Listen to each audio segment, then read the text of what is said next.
happening? Brian Phillips with my co-host Ryan Keiran here, bringing you episode 1, the original of Deep Down the Middle, new Patriots podcast here from patspulpit.com, part of the new Pats Pulpit network, and coming live to you on YouTube and Facebook Live video, kind of a multi-platform experience here. We are super excited to bring this to you guys. Ryan, how's it going, bud?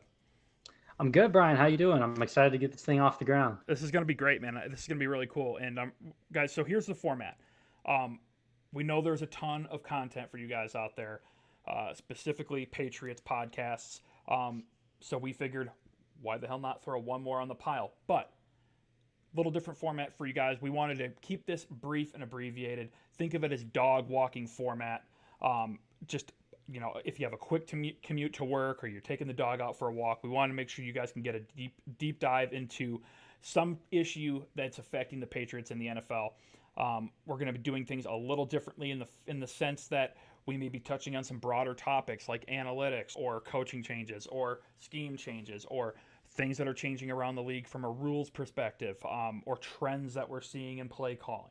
But we're always going to be making sure we tie it back to the Patriots. And the big thing, and the reason we're calling it Deep Down the Middle, is because we know with how polarizing everything is these days, whether it be from is Tom Brady staying or going, what's going on with analytics, we know how polarizing it is, and there's everybody's split on one side or the other, and we know that in most things, typically the truth is somewhere in the middle. We are going to try to find that middle every time we bring a topic up. And the goal is to find that truth and get as close to that truth as we can. Now, sometimes we're going to be able to find it. Sometimes we won't. Sometimes we'll be a little bit on the same page on one side or the other. But that is going to be the goal. Ryan, anything to add to that? No, you nailed it. So as we focus on the around the league stuff, every episode will feature Patriots talk. This is first and foremost a Patriots podcast. What we don't want to do is shoehorn in Patriots talk when there isn't a lot to talk about. We don't want to spend this whole offseason talking about Tom Brady moving from Brookline to Connecticut. We don't want to talk about if he's going to sign with the Patriots or in San Diego or in Tennessee. We want to talk about, this new rule change that's coming up. We want to talk about possible underlooked or overlooked free agent acquisitions that could be made that will improve this team next year. We want to talk about the upcoming Super Bowl. We want to talk about the draft. So we will always talk Patriots, but it's how much Patriots we talk is going to be entirely dependent on how much Patriots there is to talk. Exactly. And with that, not a whole lot of Patriots stuff going on to talk about. We'll touch on they a little. Lost. Right. Exactly. They lost in the wild card round to the Tennessee Titans. It was great. It was awesome. Nearly a month ago. My goodness gracious. So, Ryan, a couple of things going on around the league that we'll touch on briefly. Yep. First, the rule change. Give us the breakdown on what's going on with this new rule that they're going to be trying out this week. Yeah, so this coming weekend is the Pro Bowl in Orlando, and they're going to implement a couple rule changes. Some are penalty related that I don't really care too much about. The real interesting one is that they are basically doing away with kickoffs. So after a team scores, they are going to have two options. They can either just give the other team the ball at the 25 as if it was a touchback. No kickoff ensues. They just start with the ball right there. The other option is that they can opt to take it at their own 25 and face a 4th and 15. If they pick up the 4th and 15, they continue the drive just as if they picked up a 4th and 15 in a natural drive. If they don't get it, the other team gets the ball wherever it turns over. So if you throw an incomplete pass on 4th and 15, the other team gets the ball at your 25. This rule was inspired because after some of the kickoff rule changes that went into place before the 2018 season, onside kick percentage success rate absolutely plummeted. It went from about 25% down to like under 10% in the past 2 years. And it's just not a sustainable model anymore. They're trying to make kickoffs as safe as possible. So the attempt to remove them altogether is an interesting one. And this is a format that's been floated for a few years now. So I'm very interested to see how it plays out. So obviously this is going to be one of those guys, this is going to be one of those polarizing issues we're talking about. Right off the bat, you see on Twitter, everybody either loves it or hates it. I personally love it. I think it's awesome. I love change. I love innovation. I love decreasing kickoff plays that don't matter. Ryan, why do that? Why do people? Why is there such a backlash from the folks that are adverse to this new change? So I think this is an example of working towards the middle that works out well right off the bat, because I like what they're going for. I don't exactly love what they're starting at.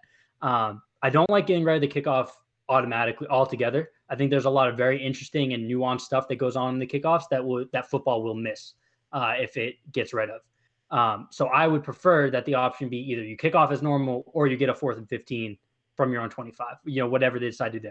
My other issue is that I think that 4th and 15 from your own 25 is not incentive enough to make it a potential to go for it in non-dire situations.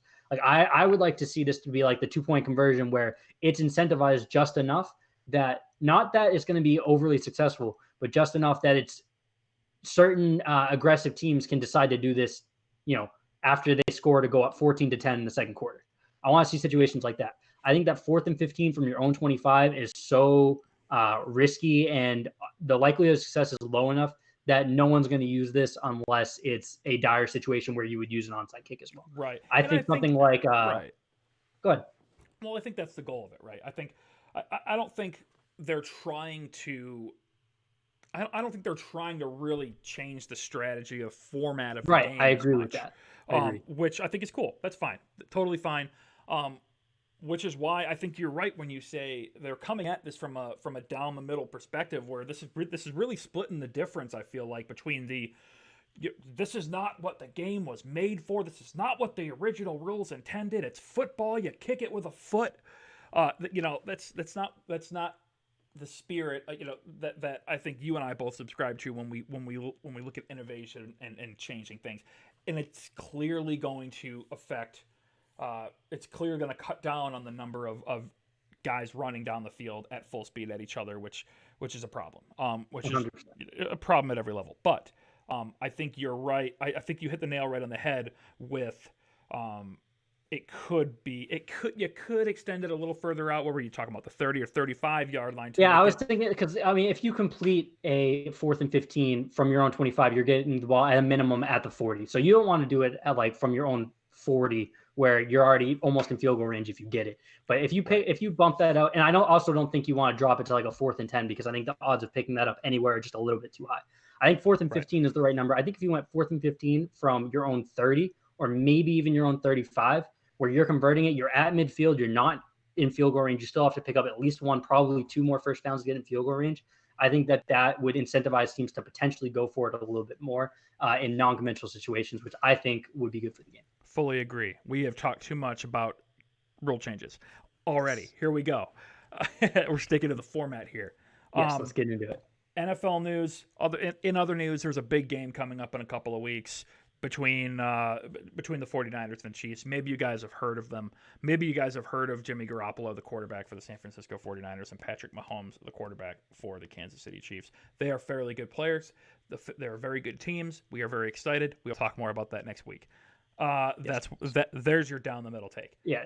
That and the championship games were not worth talking about, so we will just talk about the Super Bowl next week. Correct. And I think that is as down the middle as possible, because I don't think anyone other than Chiefs and 49ers fans enjoyed those games from a football perspective. Patriots news. Here we go. Big Patriots news today. Brett Bielema hired away to go join Patrick Graham's staff on the defense in New York. Ryan, is this big news, and are you distraught over the loss of Brett Bielema? I am not distraught. This is, noteworthy news only because for the second straight year, you're losing a lot of coaches. If they survive losing Brendan Daly and Brian Flores last year, I think losing Brett Bielema and this year is, much more manageable. So no, I am not distraught over this. I wish him luck. He was part of an all-time great defense this year. Not distraught. Yep, perfectly fine. Go do what you got to do, Brett. Thank you. Thanks for the stop by.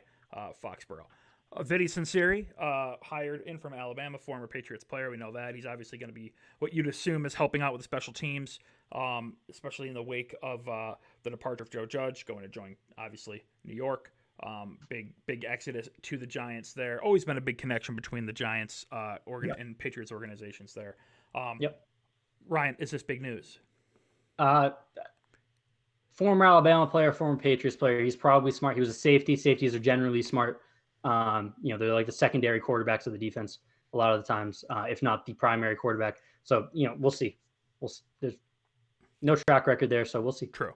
Hey, and while we're on the topic, thumbs up. Great job, Joe Judge. Couldn't be happier for that guy. Hell of a coach. He's gonna have his work cut out for him in New York, but it's so cool watching these guys grow through the Patriots organization. 100%. He got done very dirty by Adam Schefter by reporting him primarily as the Patriots wide receivers coach off of the second worst wide receiver year of the Patriot era, when he has been the coordinator of the best special teams unit in the world for the past few years. Right. Thanks, Adam. We really appreciate it. Okay.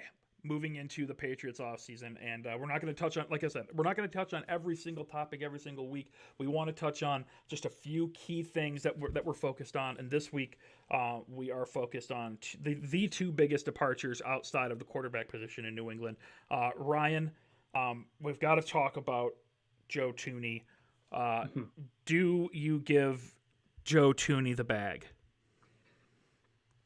I can see the argument for giving Joe Thuney the bag, and we will get there. But I personally think that it is thank you, Joe Thuney. You were excellent here. You had a great third round pick. Everything that you could hope for at left guard over the past few years. But enjoy Miami, enjoy Detroit, enjoy Indianapolis. Enjoy the bag. Enjoy the bag. All right, so here is why the Patriots do give Joe Thuney the bag, and I'm not necessarily saying I would give Joe Thuney the bag. And when we say it, guys, for Facebook watchers and you YouTube watchers out there, the bag is going to be somewhere in the vicinity of $15 million a year. When you hit the open market after having a 4-year career that Joe Thuney's had, with the salary cap estimated to be around $200 million this year, you get your money. So very happy for Joe Thuney. It's very awesome, very cool. I don't see the Patriots doing it necessarily, but if they were to do it, they've got the money. They can do it. The first-year cap hit's not going to be an outrageous thing to swallow. And what you would do is you would keep the core trio on the interior, the best trio in football as far as left guard, center, right guard, with David Andrews coming back from a blood clot issue this year. Obviously, that sucked. But and there's that deep analysis we were talking about, Ryan. That sucked. Exactly. But you've got two top 6 or top 7, I believe, PFF graded interior guards in the league this year were Shaq Mason and Joe Thuney. Joe Thuney, you guys know all about him. You know about the Iron Man streaks and the 99.4% snap percentages. But he was exceptionally good this year. Save for a couple of bouts of weak anchor strength. I think he was probably dealing with a shoulder injury at some point this year, based on what I saw on the tape. But you keep that interior trio together moving forward, and you'd be paying him top guard money. It would have to be a situation like we saw with the guy we're going to be talking about next, where he goes out and he tests the market. He's allowed to go out and test the market, and he brings a couple of deals home and says, "Hey guys, I got these deals. I'm gonna need you to match one of these." And that guy is Devin McCourty. Ryan, I know this is gonna be a little touchy and a little touch and go with you, but let's talk about Devin McCourty. And I just want to make one last point on Joe Thuney, both in his favor and against him, real quick. So Joe Thuney and Shaq Mason both graded out as like a top 6-7 guard in football, as you said, per PFF. That was with a backup center all year next to them and backup tackles often next to them, where they were kind of being asked to cover up for all of that missing talent. So they really did for the O-line's problems this year. They really did exceptional jobs. Not to mention probably 4 or 5 starting left tackles next to Joe Thuney throughout his first 4 years. Exactly. Yeah, bad. He should be plug and play wherever he goes and continue to perform. I mean, he took right tackle snaps this year. And exactly. He's a stud. But okay, we got to talk about yes. So Devin McCourty. Yes, I love Devin McCourty. Devin McCourty is near and dear to my heart. If he leaves, I will be at least as sad as if Tom Brady were to leave. And that is why, if it is anything, 3-year deal, $12 million per year or less, I am bringing him back. I think he is the glue on this defense. Stephon Gilmore is the defense's best player. Devin McCourty, I think, is the defense's, if not most important player, second most important player. He's 32, so he's getting up in there in age, which should suppress his market just a little bit. He'll be 33 for the start of next season. He is still playing at an extremely high level, though. And I think that as long as he's not getting absurd Earl Thomas type money or like an absurdly long contract, 4 or 5 years, I think that you bring him back and you trust that he's going to maintain that play for at least 2 out of the 3 years. So here is my deal. When you bring up Earl Thomas, signed a nice deal, 4 years, $55 million deal with the Baltimore Ravens on the open market last year at the age of 30 years old. I believe Devin McCourty's, 31, Ryan? 32. He'll be 33 to start next year. Okay. So it's getting a little dicey as far as comparing this deal. But you're also talking about the increase in salary cap going up, and when these guys hit the open market, literally anything can happen. So I think that rise in salary cap counteracts some of that age difference. But Earl signed a 4-year, $55 million deal. These numbers are coming from overthecap.com, the best in the business. Use them over the other guys, in my opinion. But $20 million guaranteed, nothing guaranteed past 2020. $20 million signing bonus. Let's see. Yeah, he had some rolling guarantees on there. But $20 million guaranteed at signing over 4 years. I think at $13.75 million per year, Ryan, I think it's going to be really tough to bring Devin McCourty home for anything less than $13 million a year. And now you're talking about somewhere in the ballpark of $28 million between an aging safety and a really, really good guard. I don't want to say Joe Thuney's elite, but a really, really good guard and a core member of your team. Your thoughts? I think, and we should move on after this, just to keep that dog walk going. But I do think that if you're of Devin McCourty, Kyle Van Noy, Joe Thuney, you're realistically looking to bring back one of those guys. And I think at the deals that you're expecting to get for all of them to get on the open market, I think Devin McCourty is both the most realistic. I think he is arguably the smartest choice. I think you can make a case for all three of them. But I think for what his level of play is, what you would project him to get on the open market, I think he kind of meshes most perfectly in terms of the sentimental stuff that obviously Bill's not going to care about, but I do. So as long as I think $12.5 million a year, 3 years, that's my cutoff. If he's getting more years than that at a similar price or a significantly higher price than that, I cry and I say enjoy again Miami, Detroit, Indianapolis. Right. Devin, thank you for everything. But I think if it's anything under that $12.5 million range, I'm sprinting and not letting him leave the building. That's true. Okay. Moving on. Each week, guys, another part of the format, we're going to be not recapping. We're going to be capping each show with a little 2-minute riff on by each of us on either a draft prospect we like or a free agent signee that we would love to see brought to New England. We're not talking about the big guys. We're not talking about the big high ticket free agent guys out there. We're talking about the kind of guys that you'd probably end up seeing signed in New England, because we've got a pretty good idea of what they've done in the past, and if they go that route in the future, we're going to have some guys picked out. We're going to do one each per week. Ryan, who is a guy you've got your eye on either in the draft or upcoming free agency?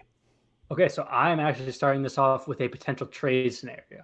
Ooh. Let me set the table real quick. Okay. The Washington football team fired their coach midseason, Jay Gruden. They hired Ron Rivera, a defensive-minded coach. They brought in Jack Del Rio, a former head coach, defensive-minded, to be their defensive coordinator. That is probably going to come with the scheme transition. And a lot of those when you're talking scheme transition on defense, a lot of the first guys that don't really fit anymore are the players on the edge, on the front line. Because if you're going from a 3-4 to a 4-3, even with nickel being the base, it kind of just every coach kind of has different things that they look for. in those edge players, because those are really kind of the keys to the defense, in how you generate pass rush, how those are often some of the most versatile players on the team. And I think every coach wants to be able to handpick their guys there, which leads me to Ryan Anderson. Outside linebacker, had a rough first couple of years. He's out of Alabama. He was a former second-round pick. Came on strong to end the year. He doesn't exactly fit in Ron Rivera's scheme, and I think that as he's entering the last year of his rookie deal, I think he might be available for a trade. He would probably only be about a day 3 pick. I think he would be a good Kyle Van Noy replacement as a league average player at that type, playing a similar role in Washington this past year. You give him that Patriots bump if you can coach him up a little bit. Kyle Van Noy was bad before he came here, and now he's going to get the bag in free agency. He's a borderline superstar. I'm not saying that that's going to happen with Ryan Anderson, but if you can just bump him up to an above average player, his cap hit's only going to be $1.2 million. It'll cost a day 3 pick to trade for. He's not going to have any dead cap, so he can just be preseason competition at worst. He had 7 quarterback hits and 4 sacks in the final 6 games. He graded out per PFF as a solid run defender. He holds his gaps well. He can drop into coverage. He's a smart player. He has special teams experience, which Bill loves. He can kind of do that little bit of everything that Kyle Van Noy has been doing for the past few years on the defense, and he would fill in again at $1.2 million versus the $9-10 million that Kyle Van Noy is going to be getting. Sounds pretty New Englandish, if you ask me. Now, my quick rebuttal there would be just this one aspect of Ryan Anderson's game that worries me is the fact that he's bad. But other than that, okay.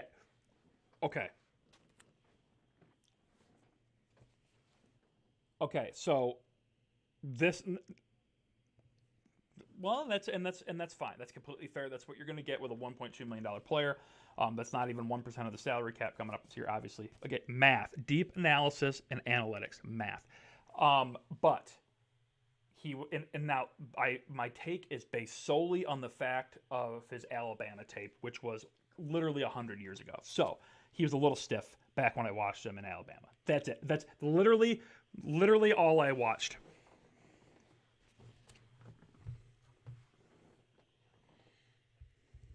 Because a big part of Kyle Van Noy's was that he was not being used properly in Detroit. I don't think there was anything super wrong from what I saw with how Ryan Anderson was being used. I just think he's a lesser player, and that's completely fine. Fair. And at $1.2 million, it lets you spend money on Tom Brady. Completely fair. All right. Ryan Anderson's your guy. My guy this week. Now, I'm going to go free agent signing. A guy that I've had my eye on a little bit this year because I love seeing guys who are resurgent and find success in different areas later in their careers, and this is what the Patriots do. Right? We've seen this type of signing that I'm going to be talking about here in a second a million times, specifically with a guy like Brian Waters back in the day in 2011, a guy with a perennial, there you go, a perennial Pro Bowler who was getting up there in age in his early 30s. Now, what if I told you, right, that a 2019 Pro Bowl alternate left guard could replace Joe Thuney, a guy with 4 Pro Bowls to his name, counting. Does that count this year? That does not count this year. A first-team All-Pro in 2012, second-team All-Pro in 2015, and and what if I told you that his cap hit this year in the NFC West was only, I believe it was around $2.8 million. It's going to be a little bit more next year, I imagine, but at the age of 33, you have that counteract that age counteracting the market value. Mike Iupati, Idaho. Are they the Rebels? They're the Rebels. Idaho Rebel. The guy was an absolute bowling ball this year in Seattle. Really found his niche in that running scheme with Schotty, Brian Schottenheimer. All the stars align there to bring in a guy like Mike Iupati, he's got 130 games under his belt. Obviously, we went over. He's got a ton of success in this league. Yes, he's getting up there in age, but if you're looking to fill the left guard spot with a guy who can come in and immediately, a guy you can immediately trust and thrust into that role, and allow Hjalti Froholt, last year's interior offensive line pick, middle round pick, to develop again after missing all this year with an injury, this past year with an injury. I think Mike Iupati, I'm not a phonetic guy, all right? I'm not sure if I'm saying it right. But if he was a Patriot, maybe I would say it right. That's all I'm saying. Somewhere in the vicinity of $4 to $6 million, depending on incentives, I think could be something to get it done after a 2019 Pro Bowl alternate season. It should be less, but it might not be. And the Patriots would definitely have a little bit of money to throw around after Joe Thuney walks and goes and gets the bag from Miami or Detroit or Indianapolis or whoever we're talking about. But that would be a nice little stopgap. And you could do worse than a trio of Mike Iupati, David Andrews, and Shaq Mason. Ryan, your thoughts? Yeah, my only argument against it, not quite along the lines of your Ryan Anderson is just bad take. Left guard, and this is part uninformed take. I want to say that. My only thing, and this is part of the reason that I would argue against Joe Thuney as well. Guards are important. Guards are also relatively findable, especially when you have someone as good at identifying talent as Dante Scarnecchia. You spent a 4th round pick at the position last year. Ted Karras has a decent chance of being back. He can slide to guard, and you can also draft another one with one of your 3 third-round picks or even a 4th round pick. And then you would have a competition between, say, Karras, Froholt, and unnamed drafted player. And then you're still, even though $4 to $6 million is not bad for someone of Iupati's level, you're still saving $5 million there. Right, another guy. Don't forget, they could grab and put a restricted free agent tender on is Jermaine Luminor, guy that they gave up. What was it, a 4th round pick swap? 4th for a 6th? It was a little lower than that. 6th. I think it was 6th. Nonetheless, it's an option. They used him as a 6th tackle a little bit this year, which at times can show where he is in the pecking order, but he wasn't particularly good either. No, I would not be banging the table there, but it's definitely an option. Yeah, we'll see. We know that Bill and company always like to throw us those lovely little surprises throughout the off season. So, guys, one more format point that I wanted to hit on before we let you go for this first episode. Each week we are going to be doing a deeper dive on one main topic. This week the topic was, we wanted to introduce you guys to the format. We didn't stick to it that great, but win some, you lose some. Yeah, the introduction's going to push it a little along always. Next week, that frees up 5 minutes right there. So. Right. So, but we are going to be starting next week, getting right into some Super Bowl coverage, and then we'll be doing a deep dive, like I said, on a more specific topic, whether it be a free agent that is drumming up a lot of talk, whether it be, like I said, analytics or the draft, or really, any of the directions we can go in, the combine, all the entire offseason. We know that the NFL never sleeps. It's a 365-day deal in this league. But we'll always have something, and we'll be breaking that down a little more in depth each week and finding that down the middle truth. So Ryan, anything to add before we let these guys go? No, I think that was a solid first episode, and I appreciate preemptively. If no one watches this, then screw all of you. But assuming some of you are watching this, I appreciate all you guys watching. This is going to be a once a week thing going forward, and I look forward to doing it with Brian, who is a very smart guy, and you should follow on Twitter at B7Phillips. No, B Phillips SB. That was the old one. That was the old one. B Phillips SB. Yes, B that's Phillips right. SB. Guys, follow Ryan at Ryan_Keiran. That's EI, not I. That is EI, Keiran. You guys can see it down there on the scroll as well. We are very fancy with technology and computers and the internet here. We can do these things. Graphic design is our passion, all that stuff. Okay, so guys, thank you so much for tuning into the first episode of Deep Down the Middle. I am your host, Brian Phillips, co-host Ryan Keiran, and make sure you guys are following us at Pats Pulpit on Twitter. You've already liked us here on Facebook if you're watching, I hope. And check us out over on YouTube. You guys can like and subscribe to the Pats Pulpit channel there as well. You guys got a lot of homework, a lot of social media accounts to go follow. But hey, chop, get to it. This is going to be an all-year gig. I loved doing Pats Pulpit live with you guys after each game this past season, and so we'll be keeping it up all through the offseason and coming out every Wednesday. So thank you so much for tuning in, guys. Go Pats.